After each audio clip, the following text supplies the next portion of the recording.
Welcome back to it. Why do I always start off like so like like KGZA radio? She's here. GZA? That's not even okay. Whatever. Welcome back to another episode of the Pretty Profesh podcast. I'm Sarah Voris here with Haley Westfall and Sarah Bell. I got your names right. You did. Only the first time this week, guys. Be proud of me. Woo. Today we are talking about main character energy. And I, as a 37-year-old not cool person, didn't know that there was like lots of things that this means. I'm like, all I can think of is that Big Energy song, and I just want to be like your background dancer. Haley's almost twerking. I heard like obviously the cool kids say like, oh, that's bringing main character energy. Like I get that, and I just equated that to like reading books because that's obviously what I do. But can you fill me in on what other things that can mean before I tell you what I mean it to mean? It was like, I think that we've heard it in multiple contexts. Whether we know that they're accurate or not is usually coming from the mouths of like teenagers. Okay. So we're going to just rely on what we've heard. But I think it's positive and negative. I think it depends who you are. Yes. And I think it depends on who you ask. So I think like in a negative connotation, it's almost like a put down. Like if you don't have it, like you are like you don't have main character energy, like you're like a like boring, like a what do I want to say, like an extra in a movie. You're like Neville Longbottom. You're just like, I don't know what that means. I don't know what that Harry means. Potter. So many Like Harry you're Potter just references. existing in the background almost. Versus I think we were just talking about like that it's almost like you're taking up too much space. It's like a negative connotation a different way where like she's the main character. She doesn't consider it of anybody around her. Like it's all about Like her. self-centered. Yeah. Yeah.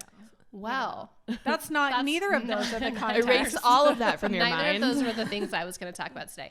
What I was going to talk about is how to make your clients, customers, students, whatever you call them, the main character of your brand, right? So we're like flipping it on this, oh my gosh, flipping the script, flipping it on its head. There we go. We are so hip. Yeah. Take What that, is it? Gen like Z. Steve Buscemi is like, well, hello there, Fellow kids. fellow youths, or whatever. From 30 Rock? Yes. Still nothing. I know. Haley doesn't. Haley doesn't get our references. Okay. Ever. Well, do you know who Steve Buscemi is? Oh. Armageddon. Yes. He's like the crazy one. okay. So picture that man, but dressed up like sideways hat, like carrying a Skateboard. skateboard. Okay. And he's like trying to like fit in at like a high school. Oh, perfect. And he's like 50 He's like years a old. Feels private on investigator brand. in Yeah. the scene trying to like get info. And he's from- like, yeah. what's up, fellow kids or youth? How are you doing, fellow kids? Yeah. Yeah. That's how we're going to start our podcast. Anyway. Hello, fellow youth. This is a lot of value that we're offering right now. Okay, we're bring getting it to it. We're getting to it. So anywho, I wanted to talk about like how and why we should make those people, the clients, students, whatever, the main characters of our brand, because we're often tempted to make like our brand. I think for all of us, I would say like, well, maybe for you, Sarah, a little bit less. Maybe that makes you awesome. For take Haley it. and I, That's it. we're Just like, that. I'm tapping out now. Bye. like you are the face of your brand. So that's still the same. But it's like, I feel like, how do I say this? I mean this in a good way that you did well, but like you have branded yourself different enough so that they're like Bell and Whistle like stands on its own, where we're like Separate Haley and entity. Sarah. Do you know what I mean? They hire Bell and Whistle. They don't hire Sarah Bell. Is that what you're saying? Kind of. I mean, I hired Sarah. Well, yes. Yeah. I had not separated it quite when you got to Yes. it. True.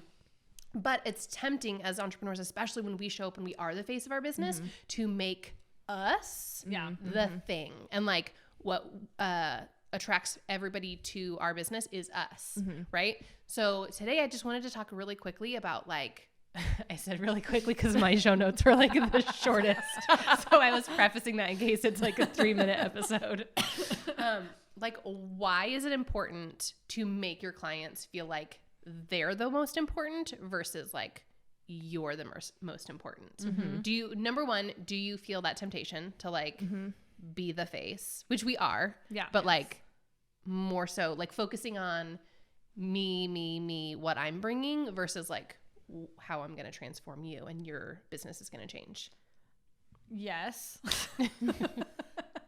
I think that is just a constant reminder. Like we have to remember that I think the phrase that like makes the most sense to me is like the yes girl moment, like having people feel like yes, you want people to like you and you want them to like resonate with you as a human, where they just like your energy or, you know, your vibe or whatever the case may be.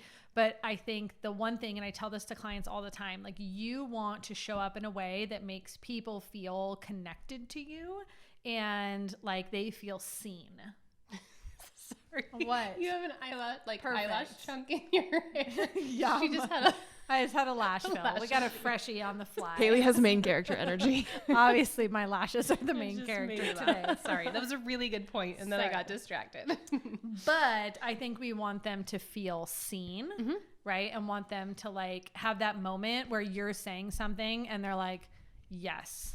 Like I feel that. Yeah. I always say that like the biggest compliment people can give me about my copy is when they read an email from me or something and their immediate thought is like, same. Oh my gosh, she gets me. Right.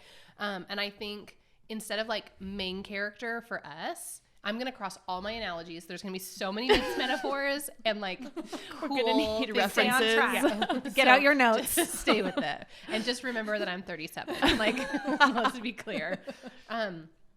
So instead of like us bringing main character energy, the positive kind, making it about our customers, to give ourselves, if you like think of like the classic rom-com, what we should be is like the kooky best friend who like is there and is like notable in the storyline, but it's not about them. And they're the one who, like you said, shows up and encourages, gives them the like one line that they need to know to be like, no, all you have to do is take off your glasses and now you're hot. Like, or no, he didn't think you were hot before you took off your glasses, so he's not worth your time. Like, that's what we need to show up as, to be that person that like they're able to have their own journey, right? Like they can have their transformation, they can have their whole story, and the best friend is the one who's there, like believing them in them the entire time, letting them know that they can do it, like getting them all the way through, and like helping provide that transformation. Look at how many of like those like kooky best friend characters are actually the ones who are doing the work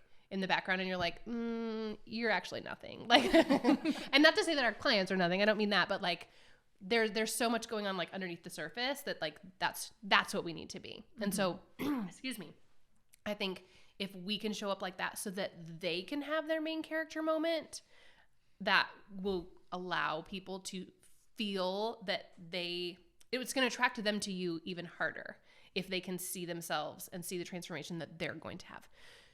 Ways that we can do that, I have like one very practical, and it's like one of the most simple ways, and this is specifically to copy, so I'm not going to say sorry because you need copy in your business, but I say it all the time. It is like so simple, but making sure that you are talking to your client, to your ideal client avatar, and not at them. And what I mean by that is like, let's say that you are a dietitian or a dietitian coach, anything like that, and you are talking about women wanting weight loss. And if you're in all of your stuff, if you're talking about like women binge eat and women can feel this way and when women do this and when moms do this, then it's so easy to remove yourself from that. And there's like a disconnect, right?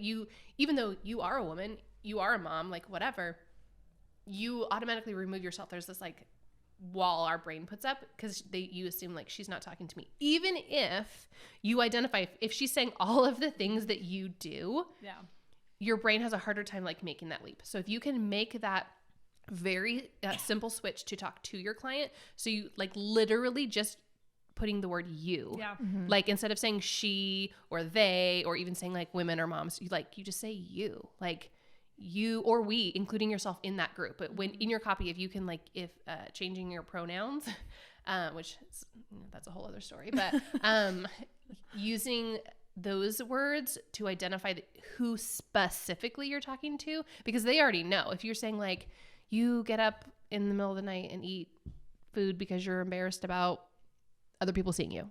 What? Again, my examples are on point. Cups. Yes. Fistfuls of shredded cheese. Boom, boom. Yes. I did that as a child, by the way. I was a shredded cheese eater. Yeah, that stopped when I was a child. Now that I'm an adult, I don't do that anymore ever. Who would do that? Yeah. I don't, when I'm making my kids' plates, put a little on theirs and then shove some in my mouth. looking falling away all from over my them. outfit. It's stuck in my hair, like my eyelash. It's fine.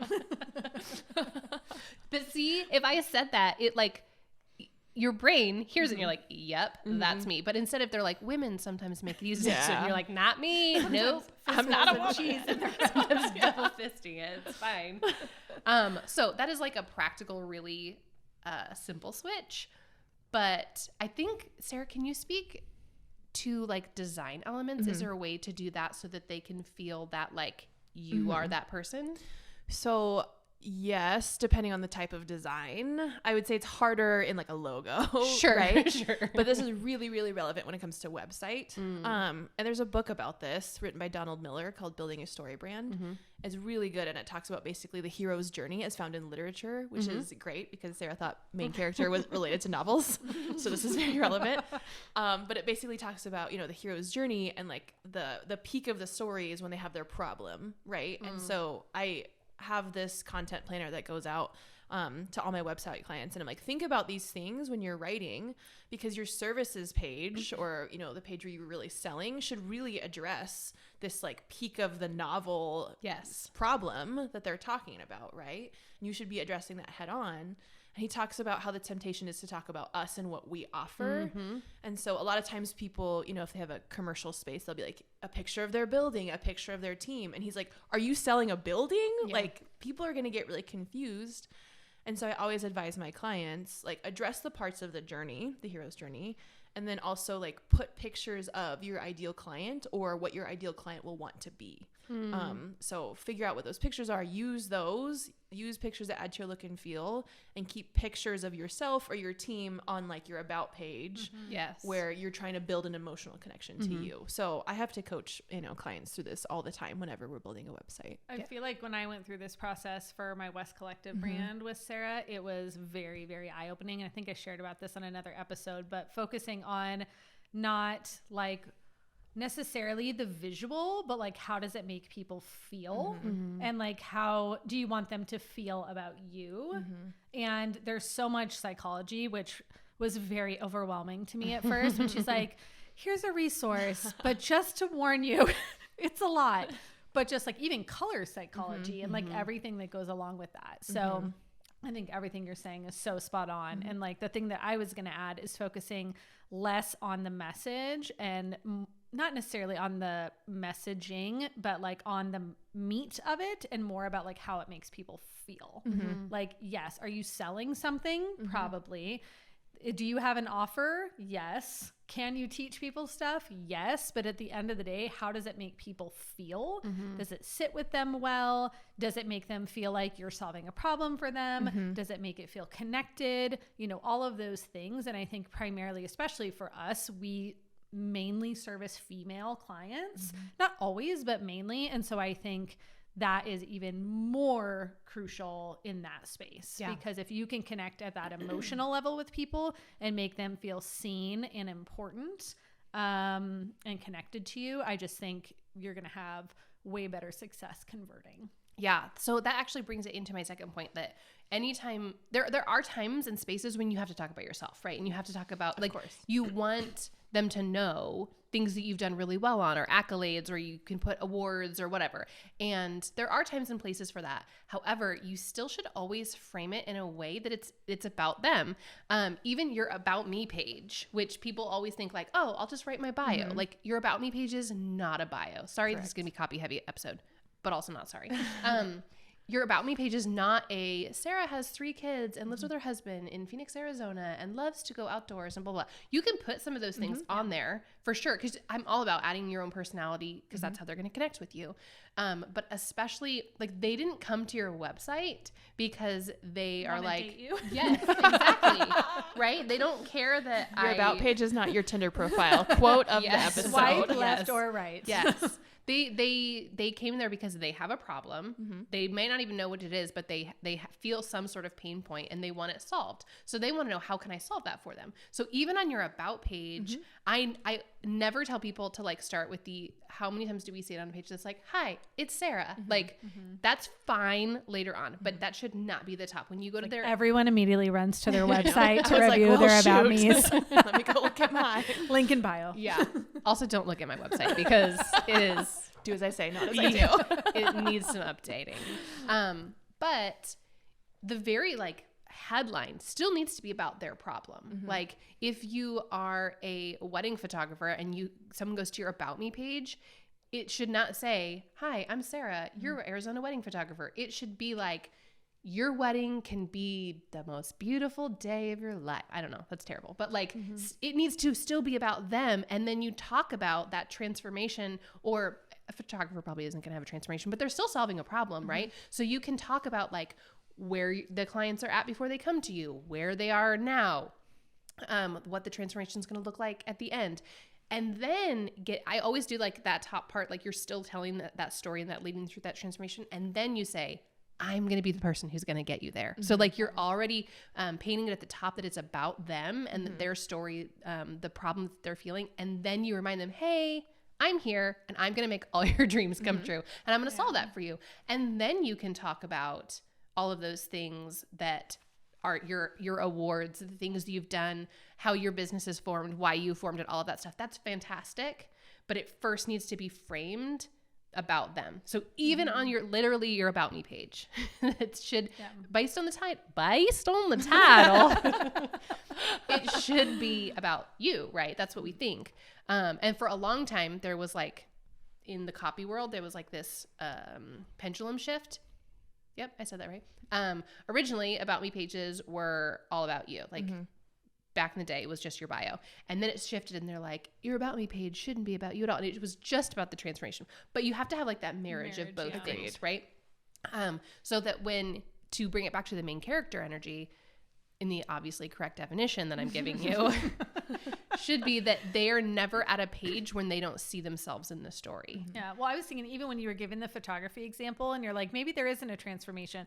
I actually totally think there is, because I think getting photos taken in any capacity can feel really stressful. Yeah. Right? Like whether it's a wedding and like you only have one shot and like they need to be perfect, or it's getting pictures taken with your kids, which like you may only have one shot there too. Yeah. Like that can also be stressful. Or, you know, maybe it's maternity photos or whatever, or it's like boudoir photos and you want to feel confident and not like gross and you want to feel empowered and all the things. I do think there is a transformation, and talking about like how that experience can be, how they can feel. Like it doesn't have to be stressful. So I think if you are thinking, well, I don't have a transformation, I would challenge that you really need to think about it, because you just have to maybe do a little more digging to figure out what that is for your client. Even things like that are a product-based business, which is not my like bread and butter realm. I deal more with like service-based and coaches and educators. But so it's harder for me to come up with things when it's a product-based business. I have an example, but go ahead. Okay. But someone who sells art, right? Like it's literally, here, pay me dollars. I accept this product that you've given me. There's a reason why people are buying your art, right? It's not just because like, oh, that looks cool, but it's like they want to make their home feel beautiful. They have these walls. They want to have these memories. And that's the picture that you need to paint. Not just look at this pretty picture I painted for you, or like, here's my story behind this abstract thingy, blah blah blah blah. Like they don't. I mean, they might care like an eensy bit, but they really don't care. They care about what's that going to make my home feel like, and how is this going to make me look, or which is a real thing. And so again, it will be a deeper dig if you are a product-based business, but I believe that there's still a transformation that can happen. And just how it's like set apart. I think that's like the key too. I have a coaching client who does like curated baby boxes, and the big thing that I will tell her is like, I don't want to go to a baby shower and like give socks. Like I know they want things off their registry, and quite frankly, I would rather just give them cash or give them like a gift card.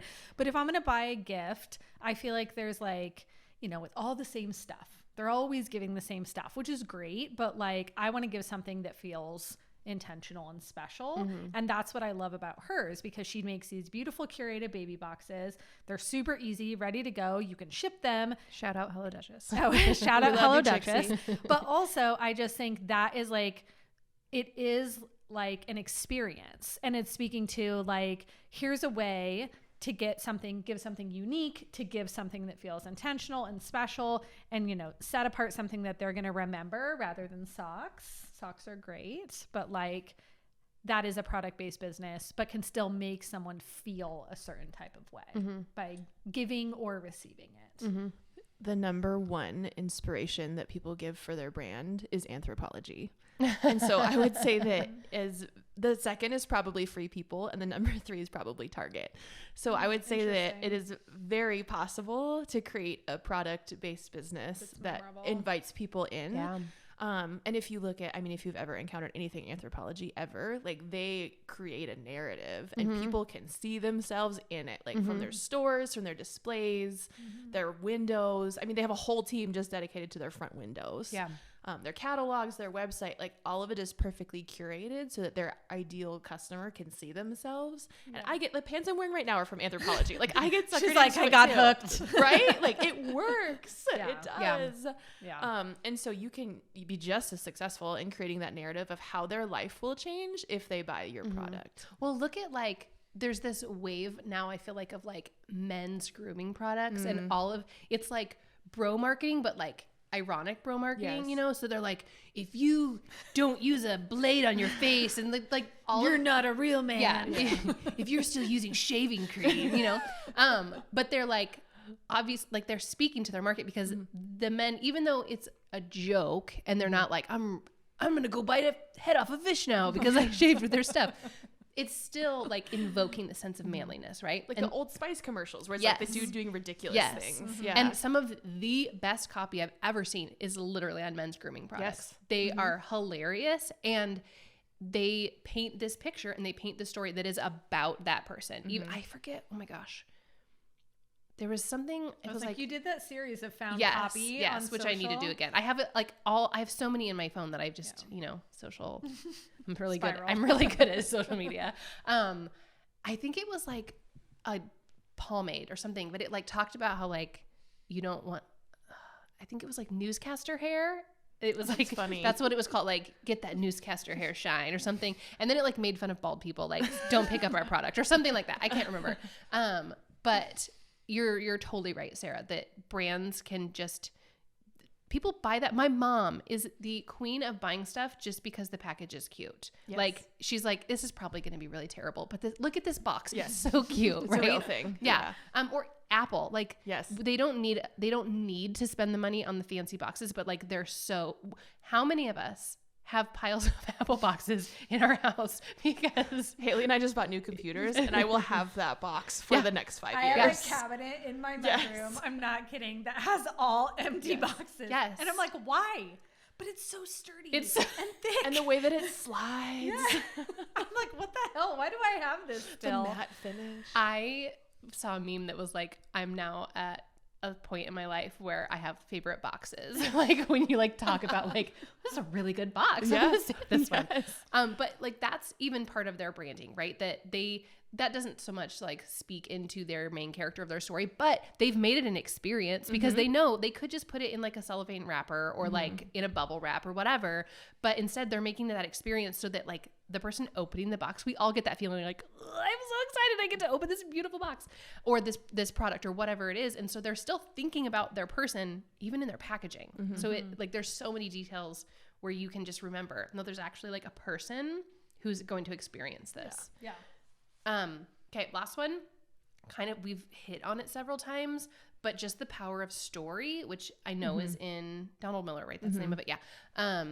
Blue Like Jazz. Is that what the first one was? His first book? Yeah, he took a hard pivot. He wrote philosophical, spiritual books, and now he writes about marketing. Yes, yes. That's why I'm always like, is it the same guy? Yes, it's definitely the same guy. Yes, it's the same guy. But the power of story, and again, number one, making them feel like they're the hero and that they're the main character. It's not about you. And letting them see that transformation. So even when the story is about you, and I am all for letting people know, like, if you are solving a problem that shows like a transformation in your life, or like you were a before and after. Again, that's a little bit different when you have a product-based business, but let's say that you are a financial coach and you had $100,000 of debt and you now paid it off and you have a fully paid off home. That is a huge thing for your audience to understand and to feel like you have credibility, it's like right? credibility Yeah. builder, yeah. So don't be afraid to bring stuff into it, but you need to, again, frame it so that it's about them, so that they can see like, oh, this is actually possible. This is how she did it. So just letting them be the hero rather than like focusing on your accolades, but not being afraid to step forward and being that best friend. Again, that's like, hey, you can do it because I did it. Like, let me show you, I'm going to be able to step alongside you because I did it. And so I know that we can do it together. If you think somebody's feeling, if you're listening, I'm talking to you.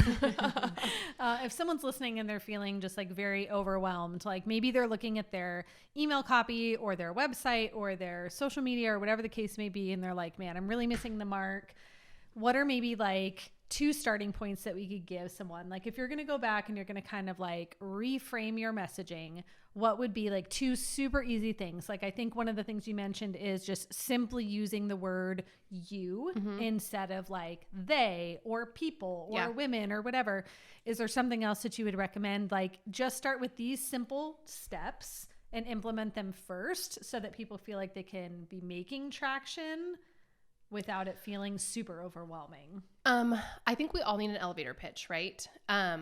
Which I'm terrible at. My elevator pitch is 6 minutes long and it's still not very clear. However, I think that when we need to have our story be clear in our minds, because if we can't tell it even to ourselves, then we're not gonna be able to tell it to other people. But you, again, have to remember that they're not coming to you initially just because you've done all these things. So I always tell people to kind of think about it. If like, let's say your 6-year-old who has a very short attention span is like, why should I eat my vegetables? And they don't want to hear because like, when you want to be big and strong like me, and it really helps my mental clarity when I've had like, right? Yeah. You need to be able to tell them like, well, maybe they do want to be big and strong like you, but you want to make it less about like, look at my muscles, but like, look how your muscles could be. You need to land the plane, lady. Okay. Short and sweet. That's what they're looking at you. I need you to tell me and I need you to sell me quick. I thought you were telling me that my story needed to be landed. Because I was like, thanks. I'm really struggling with that one. Yes. No, that like, remember that you need to give them your information, but fast enough and fast and swift. Yeah. So that like attention grabbing and keeping. Yes. So can you tell your story so that your 6-year-old would want to hear it? Because think about when your 6-year-old tells you a story and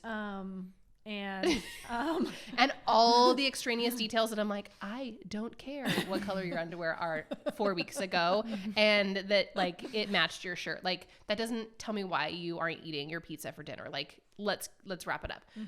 And so I think if you frame it from that and maybe even practice, like what if you had a conversation with your 6-year-old or with a small child or whatever, like or even honestly your husband, like, right. Where they're like, you can see the eyes glaze over and you're like, couldn't remember what you did for 20 years.